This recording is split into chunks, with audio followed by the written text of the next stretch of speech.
Jeremias 2, de 1 ao 13, diz assim: E veio a mim a palavra do Senhor, dizendo: Vai, e clama aos ouvidos de Jerusalém, dizendo: Assim diz o Senhor, lembro-me de ti, da piedade da tua mocidade e do amor do teu noivado, quando me seguias no deserto, numa terra que não se semeava. Então Israel era a santidade para o Senhor, e as primícias da sua novidade, todos os que o devoravam eram tidos por culpados. O mal vinha sobre eles, diz o Senhor. Ouvi a palavra do Senhor, ó casa de Jacó, e todas as famílias da casa de Israel. Assim diz o Senhor: injustiça acharam vossos pais em mim, para se afastarem de mim, indo após a vaidade e tornando-se levianos. E não disseram: onde está o Senhor que nos fez subir da terra do Egito, e nos guiou através do deserto por uma terra árida e de covas, para uma terra de sequidão e sombra de morte, por uma terra pela qual ninguém transitava e na qual não morava algum homem. E eu vos introduzi numa terra fértil, para comerdes o seu fruto e o seu bem, mas quando nela entrardes, contaminastes a minha terra, e da minha herança fizestes uma abominação.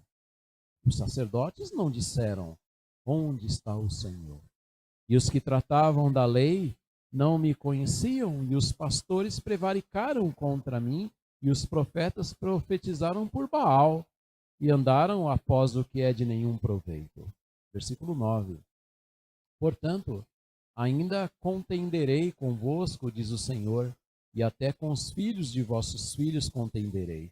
Pois passai as ilhas de Quetim, e vede, e enviai a Quedar, e atentai bem, se vede que se jamais sucedeu coisa semelhante.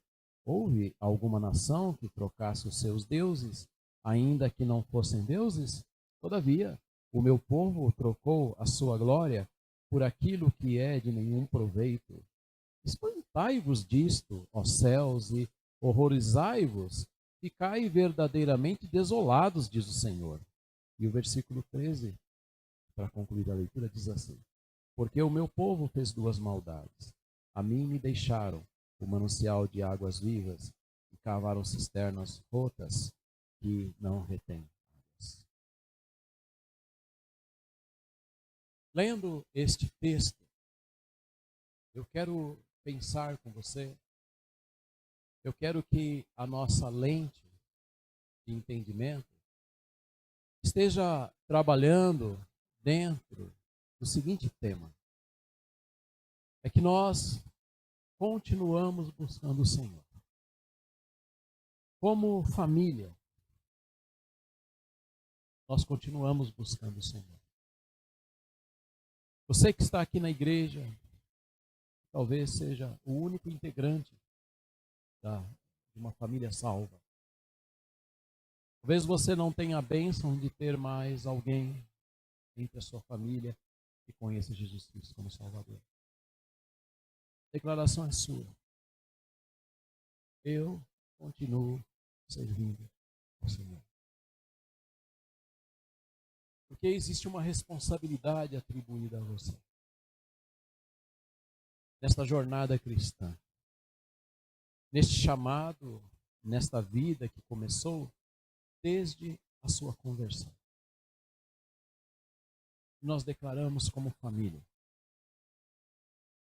nós continuamos servindo ao Senhor. Servir ao Senhor não é por um tempo. Não tem um prazo de data de validade. Não é algo que nós fazemos por um momento. É para sempre. Nós servimos ao Deus da glória. Nós estamos aqui para buscar, para adorar como família. Família IBCP. Família, individualmente falando. Você tem a sua família, eu tenho a minha família. Apesar das lutas, das dificuldades, muitas vezes da infidelidade de alguns de dentro da nossa família, da falta de vontade de servir ao Senhor. Você ora pela salvação de alguns integrantes da sua família. São pessoas que não fizeram decisão ainda, mas no seu coração, você como representante, você como atalaia, você como sacerdote do lar, você como intercessor do seu lar, da sua família, você diz: eu, dentro da minha responsabilidade, eu continuo servindo ao Senhor. É algo que não para, é contínuo. Nós estamos aqui para declarar que o Senhor é a nossa pérola. O Senhor é o nosso bem. O Senhor é o nosso tesouro. O Senhor é aquele que nós buscamos, que exaltamos, que não podemos viver sem. Então isto era no passado, isto é para hoje, e isto continuará sendo esta nossa declaração. Infelizmente, queridos, quando a gente pensa nas famílias cristãs, infelizmente, há famílias que abandonaram o Senhor. Existem famílias que outrora foram bênção, usadas, responsáveis, que fizeram juras de amor ao Senhor e hoje se encontram estagnadas, dispersas, derrotadas, desanimadas, vivendo numa sequidão espiritual. A alma perdeu o encanto por Deus. Infelizmente, famílias outrora vencedoras, responsáveis, intercessoras, que o reino podia contar, mas que infelizmente, hoje, espiritualmente falando, são calculistas. Não estão dispostas a se colocar no reino, a trabalhar para o Senhor. E na época do profeta Jeremias, Deus já não despertava mais interesse em boa parte das famílias. O Criador foi deixado e tido como uma proposta obsoleta e desinteressante para boa parte das famílias.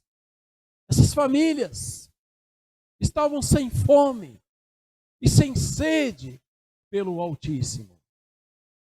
Jeremias foi chamado por Deus para ensinar as verdades para famílias que não estavam dispostas a ouvir o que Deus desejava ensinar. Então, em seus enunciados, Jeremias apontava o erro de que essas famílias se esqueceram do Senhor. E ele dizia: voltem para o Senhor. Se arrependam. Deus dá oportunidade. Olhem para os céus. Famílias, ajustem a vida. Era o discurso de Jeremias. E a gente, ao ler esta passagem, versículo 1 ao 13 de Jeremias 2, nós podemos aprender diversas verdades quando a gente fala sobre família. Por exemplo, do versículo 1 ao versículo de número 3, nós podemos dizer que é incrível, também encorajador, saber que Deus se alegra em relembrar o tempo que nós o buscávamos. Que as famílias o buscavam com desejo, com fidelidade. Então, Deus diz assim: olha, eu me lembro que houve um tempo que vocês me buscavam. Então Deus diz assim: olha, quando a família me busca, eu me alegro com isso. E eu friso que é incrível pensar que Deus se alegra quando nós o buscamos. Eu não tento explicar isso. Eu leio e eu aceito. E por que eu digo que eu não quero explicar, eu não desejo explicar e eu não consigo explicar? É porque Deus é Deus independentemente de mim. E Ele não precisa da minha pessoa para eu buscar, para eu adorar, para eu orar, para eu cantar a Ele, para Ele ser feliz. Ele é feliz por Ele mesmo. Ele não precisa da minha pessoa.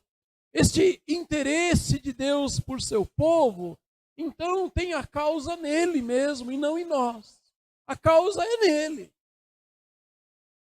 Então Deus se alegra pelas famílias que têm afeição por Ele. Então, se você tem afeição por Deus, se a sua família tem afeição por Ele, se você o busca, se você tem prazer na pessoa dele, de o buscar, Ele se sente feliz.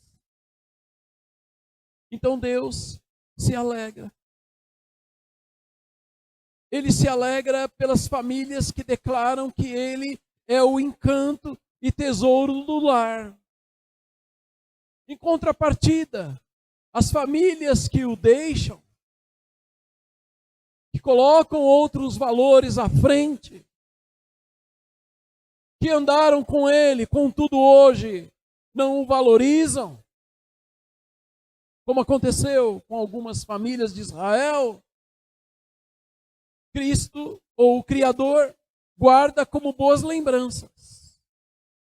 Ou seja, Deus lembra como algo bom, como algo que o deixou feliz, o tempo que as famílias, que determinadas famílias o buscavam.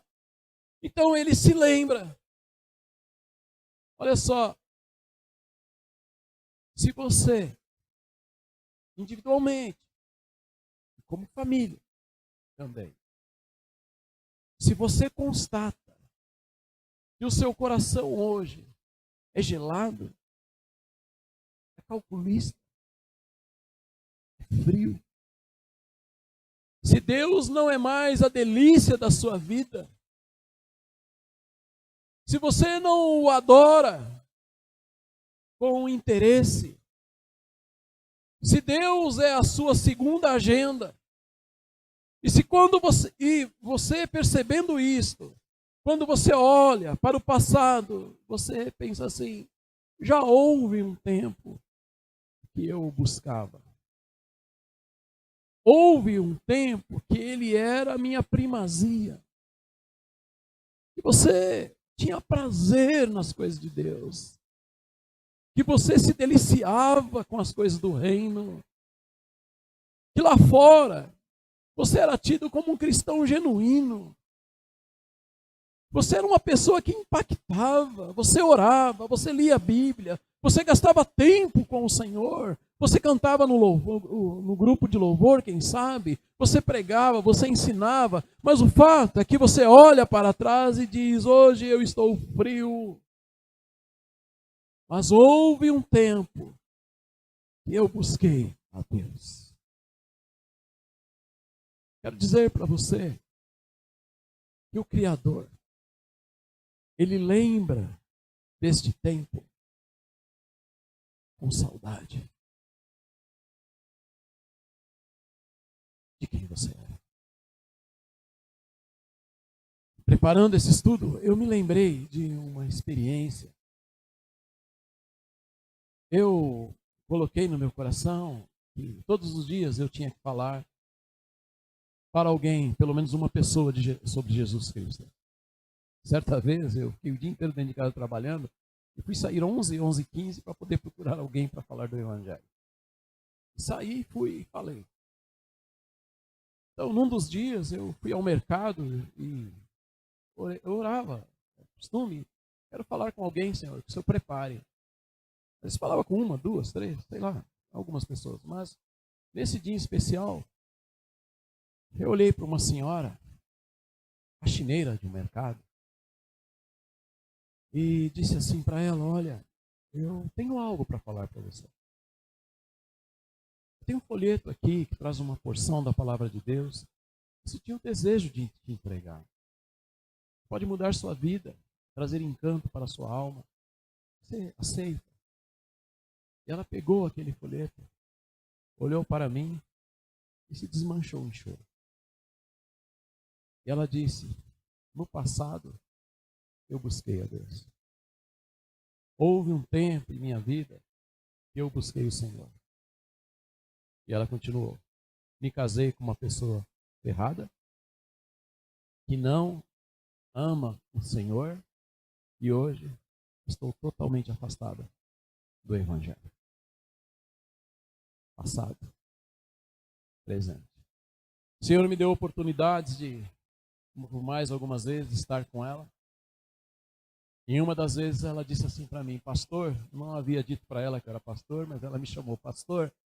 Sim, sou sua irmã agora. Eu falei: o que mudou? É que eu voltei para o Senhor. Não interessa o que meu marido faça, mas eu farei a minha parte em voltar para o Senhor. No versículo de número 2, nós podemos ver as dificuldades do povo. E Deus está dizendo que Ele se recorda com alegria do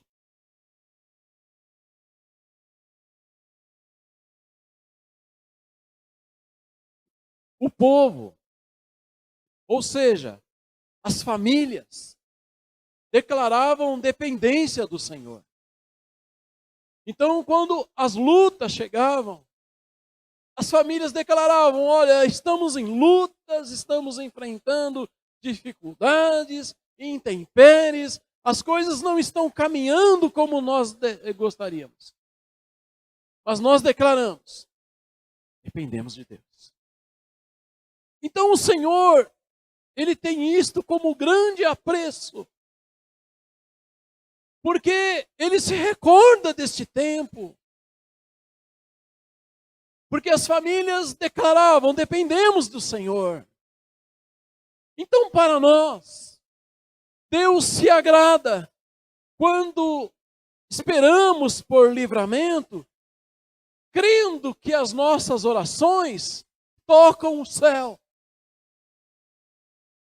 Quando nós passamos por dificuldades e nós nos alinhamos à vontade de Deus, e nós o buscamos, nós o temos como nosso bem, e nós procuramos por respostas, e oramos, e estamos na igreja, e pedimos oração, e dependemos do Senhor. Então Deus, Ele olha para este tempo e diz: houve um tempo que eles me procuravam quando as dificuldades chegavam. Deus se alegra quando nós declaramos que Ele é o nosso Senhor, mesmo em tempos de escassez. Quando a alma está pequenininha, quando as dores chegam e querem nos consumir, quando as lágrimas nos visitam, quando o mundo quer mostrar para nós que nós, como famílias, devemos abandonar o Senhor porque o tempo de dificuldade chegou.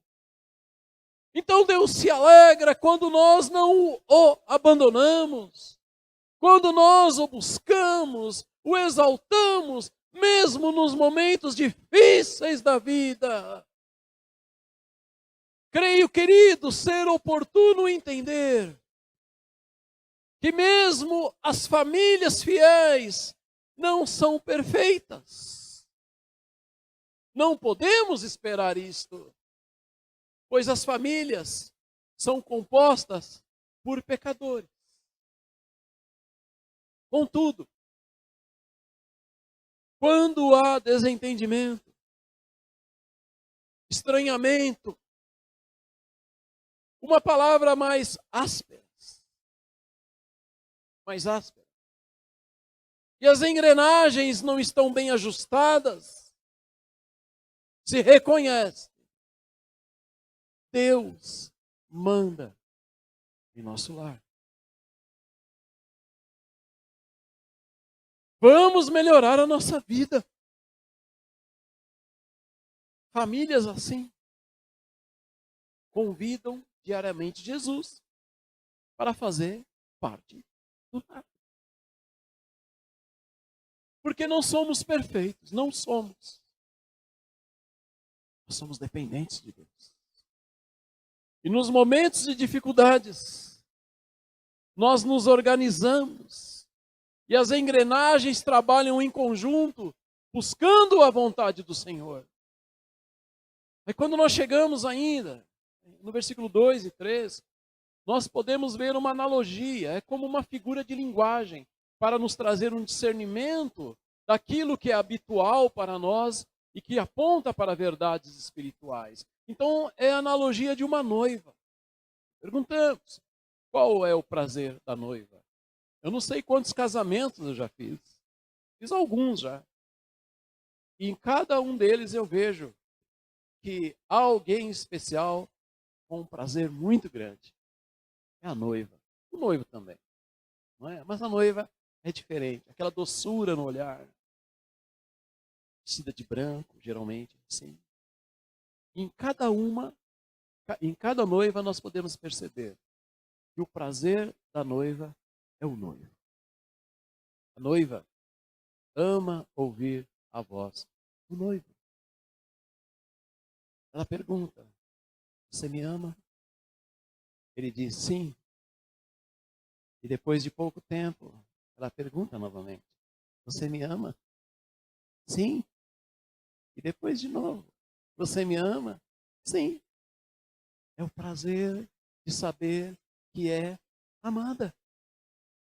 Então, no texto, nós podemos ver que o noivo proporciona segurança.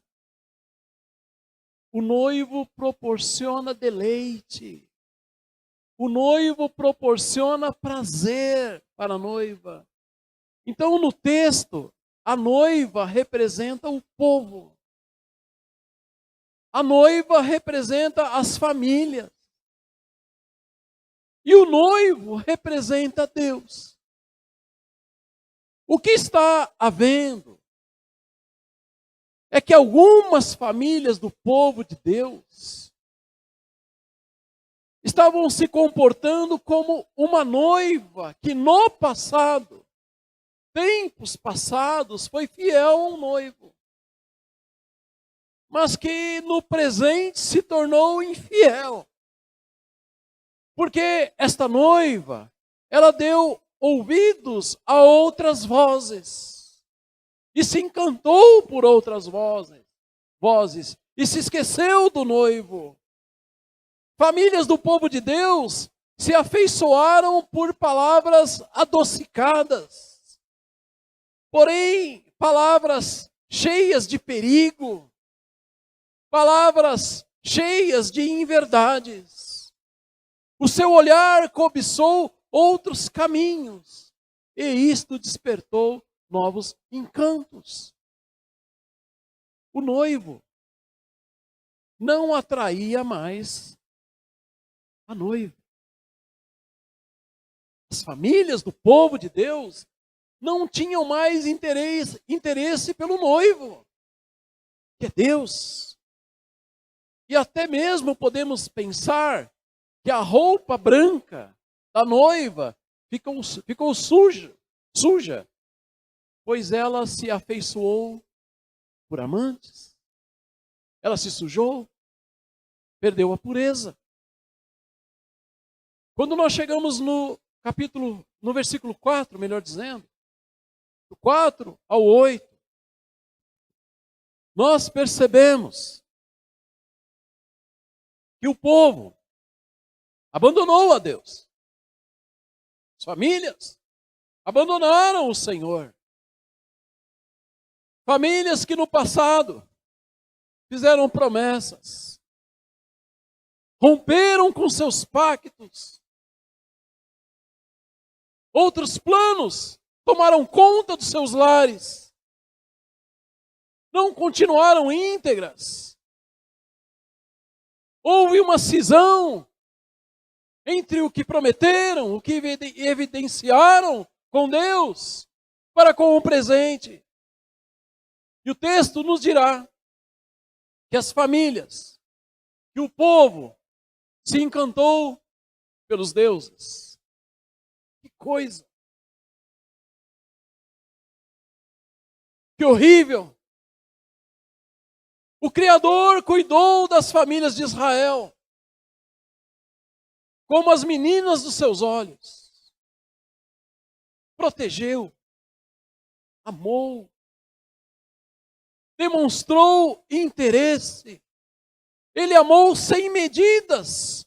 Porém, o povo o rejeitou, se entregando aos ídolos e praticando os mesmos males daqueles povos que não conheciam o Senhor, os pagãos, as famílias que não conheciam o Deus Criador dos céus e da terra.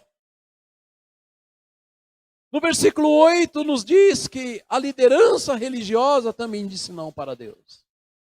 Não somente as famílias, mas a liderança religiosa que deveria cuidar da família, apontar o caminho, mostrar que estavam errados, que estavam em pecado, que precisavam se arrepender. E a liderança deveria dizer: se arrependam, olhem para Deus, se arrependam, famílias, façam novos propósitos com o Senhor. A liderança religiosa também disse não para Deus. Aqueles que deveriam levar as famílias ao arrependimento se curvaram diante das propostas humanas. Por ouvirem a voz do povo, abandonaram o seu chamado. Meus amados, assim, a vontade de Deus não foi ensinada naquela época. E as famílias se distanciaram ainda mais do Criador, porque a palavra não foi ensinada por aqueles que deveriam ensinar as famílias. Aí quando nós chegamos do versículo 9 ao 13, nós podemos perceber que aquele que se afasta do caminho, muitas vezes, tem práticas mais horrendas, mais vexatórias, piores que aquele ou aqueles que nunca andaram com o Senhor. O texto diz que os outros povos, ou seja, as famílias que não conheciam o Criador, eram mais fiéis em sua religiosidade que as famílias que andaram com o Senhor. Então veja, em outras palavras, as famílias dos outros povos, que criaram os seus deuses, que eram idólatras, o seu zelo pagão era maior que o zelo das famílias que conheciam o Senhor. Isto é triste, isto é horrendo, quando nós pensamos nesta condição. Veja o 11. Eu lerei o 11. Deus, Ele mesmo pergunta assim, usando o profeta Jeremias: houve alguma nação que trocasse os seus deuses, ainda que não fossem deuses? Todavia, o meu povo trocou a sua glória por aquilo que é de nenhum proveito. Olha, queridos irmãos, eu penso que isto deve nos levar a profundas reflexões. Precisamos investigar o nosso coração. Famílias que não conhecem a palavra de Deus, às vezes demonstram mais fé estando na ignorância que famílias que estão no conhecimento. Eu não estou dizendo que Deus aceita o erro. Não é isso que o texto diz. Só estamos refletindo que aquilo que acontecia na época de Jeremias, ainda hoje é notado. Vamos pensar que, na realidade do mundo que vivemos, pessoas que não conhecem o Senhor, que são pagãos, são religiosos, eles são capazes de andar quilômetros participando de uma procissão, levando as suas imagens. Pessoas andam bastante e tem alguns que andam durante dias na semana procurando chegar num determinado lugar para ali cultuarem. E não reclamam. Chegam ali com o pé inchado. Alguns precisam ir até para o hospital. Tamanho desgaste físico. Não é assim? Conhecem a Deus? Não. Mas como é verdade que é possível que alguns cristãos tenham preguiça de vir para a igreja. Às vezes não estão dispostos a andar um pouquinho para chegar na igreja. Às vezes tem carro. E mesmo de carro, ou com o carro, há preguiça. Como é verdade que muitas vezes nós estamos rejeitando o fato de chegar ao trabalho do Senhor para prestar um culto a Ele por preguiça. Não nos esforçamos para prestar um culto a Deus. Então nós olhamos para esses e pensamos, como que eles podem andar em quilômetros? E nós às vezes reclamamos tanto daquilo que temos. O texto então nos ensina que as práticas do povo, das famílias que andaram com Deus, eram mais condenadas, pois estas famílias foram iluminadas com a verdade. Então Deus olha e diz assim, olha, vocês foram iluminados com a verdade. Vocês conhecem o testemunho dos pais, dos profetas. E vocês estão fazendo pior do que as famílias pagãs. É isto que Deus está tratando. Então nós podemos ver isto no nosso meio, não nós como igreja, nós IBCP. Estamos falando de um âmbito geral, porque as pessoas que abandonaram o Senhor, muitas vezes, elas estão preguiçosas nas coisas de Deus, mas já abandonaram com o coração. Então não andam mais em novidade de vida, elas estão vivendo de um passado, mas no presente estão totalmente distantes do Senhor. Aí no versículo 12 e 13, nós leremos novamente, diz assim, espantai-vos disto, ó céus. Ou seja, Deus está chamando para testemunho. O próprio céu. Horrorizai-vos, ficai verdadeiramente desolados, diz o Senhor, porque o meu povo fez duas maldades. A mim me deixaram um manancial de águas vivas e cavaram cisternas rotas, que não retêm águas. Algo espantou Deus. Algo chamou muito a atenção. É que as famílias do povo de Deus, elas decidiram que não precisavam mais dele. Imaginem a cena. É como famílias decidindo em consenso. E decidiram assim, vamos deixar o Deus de Abraão. Vamos abandonar o Deus dos nossos pais. Vamos deixar de lado a nossa caminhada. Porque o Deus de Abraão, ele estraga os nossos planos. Ele tira o nosso prazer. Ele usa profetas para falar conosco e apontar os nossos erros. Ele quer adoração exclusiva. Imagina Deus querer mandar em nós. Imagina isso. Ele quer ver em nós pureza, santidade, compromisso, quebrantamento, consagração, arrependimento. Não aguentamos mais isto. Chega! Vamos romper com o sagrado. Eu creio, irmãos, que por vezes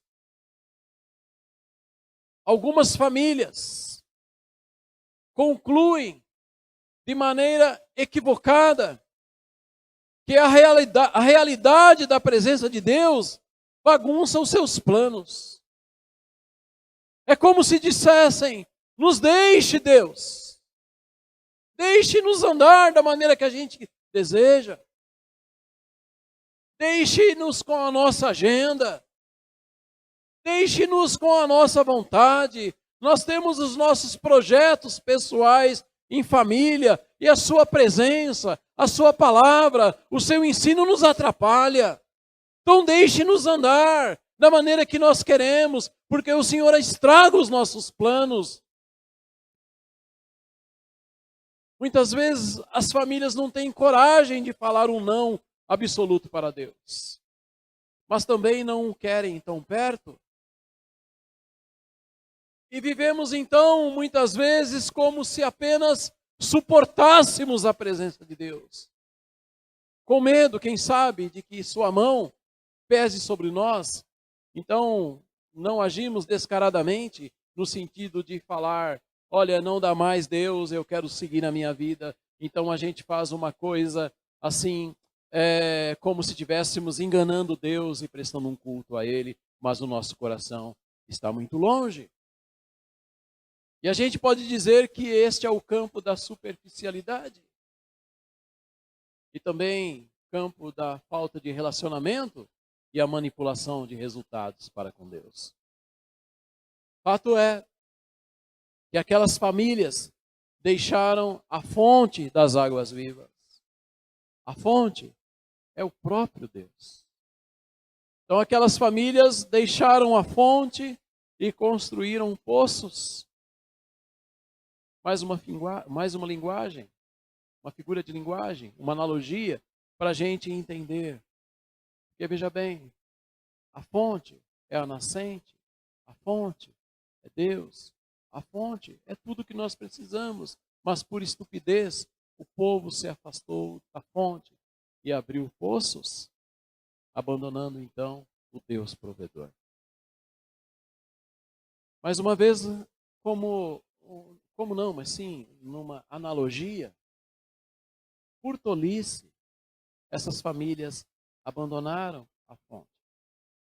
Cavaram poços, cisternas, mas essas cisternas não armazenaram a água, pois os poços tinham trincas. Resultado, a água armazenada se esvaneceu e o povo morreu de sede. Deus é a fonte. O nosso Criador é a fonte que jorra por toda a eternidade. Ele é a nossa benesse. Ele não somente propicia as bênçãos, Ele é a bênção. Ele não somente providenciou o sacrifício, Ele é o sacrifício. Ele não simplesmente, se podemos dizer simplesmente, proveu o cordeiro. Ele é o cordeiro. Ele não somente providenciou a salvação para você, a salvação eterna, quando nós estaremos para sempre.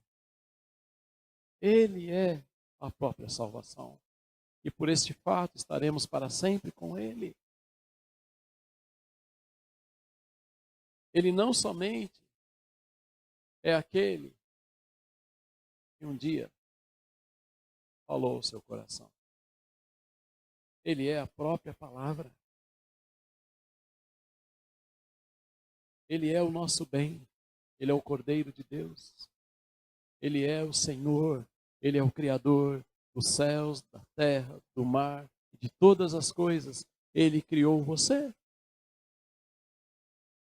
Ele, se você é um cristão, Ele tabernaculou em você. Isso quer dizer que Ele mora dentro do seu corpo. Ele é tudo que nós precisamos. Ele é tudo que nós temos, tudo que nós precisamos para continuar caminhando. Ele é o nosso Deus.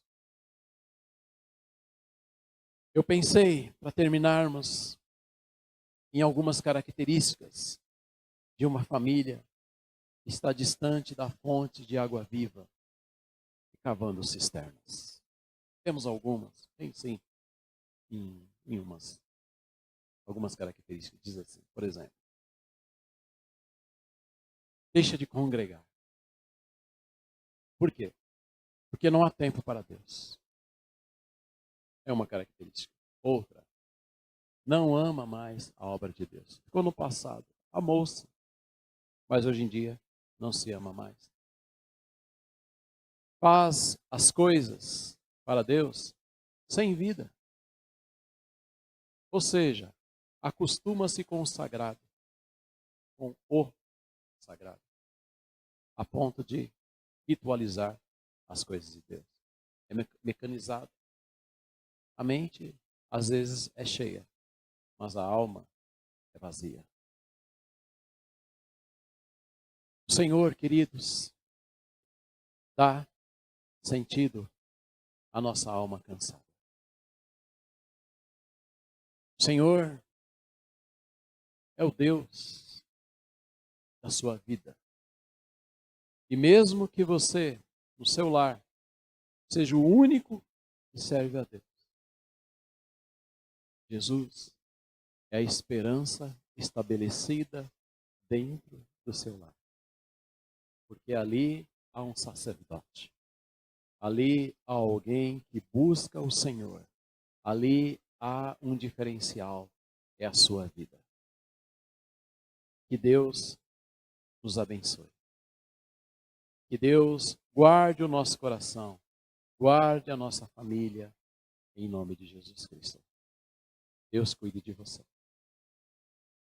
Amém. Abaixe sua cabeça, por favor, para nós orarmos. E neste mês de maio, nós falamos muita coisa sobre família. O pastor Celso esteve pregando. E eu não sei qual a resposta que você já deu individualmente em suas responsabilidades para com a sua família. Mas hoje eu creio que Deus está nos dando mais uma oportunidade. E você, filho, você está disposto a fazer de tudo para que a sua família seja bênção? Para facilitar a vida do seu pai, da sua mãe, ou de um ou de outro? Você, pai, você, marido, está cuidando das coisas do lar, sendo líder? Você, mamãe, você, mulher, você está cuidando das suas responsabilidades como uma pessoa que dentro do lar é responsável pela edificação da família?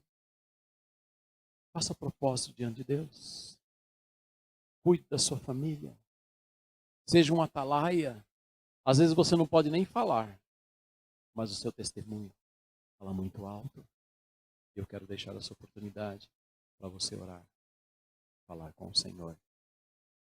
Fale com Deus. Fale com Ele dos seus propósitos. Se defina. Fale com o Senhor, busque a presença dEle. É tempo de oração, nós vamos orar, vamos buscar a presença de Deus. E se você, nesta noite, está firmando um propósito diferenciado com o Senhor. Não estou dizendo se você está em pecado, se você é uma pessoa negligente, mas se você quer fazer algo mais pela sua família, pelas coisas de Deus, pela sua igreja, fazer pelo reino, não é emocional, é com a razão. Eu convido você então para ficar em pé, no seu lugar. Fique em pé. Amém. Amém, amém. Deus abençoe, Deus abençoe, Deus abençoe, Deus abençoe, Deus abençoe, Deus abençoe, Deus abençoe, Deus abençoe, Deus abençoe, Deus abençoe, Deus abençoe, Deus abençoe, Deus abençoe, Deus abençoe, Deus abençoe. Amém.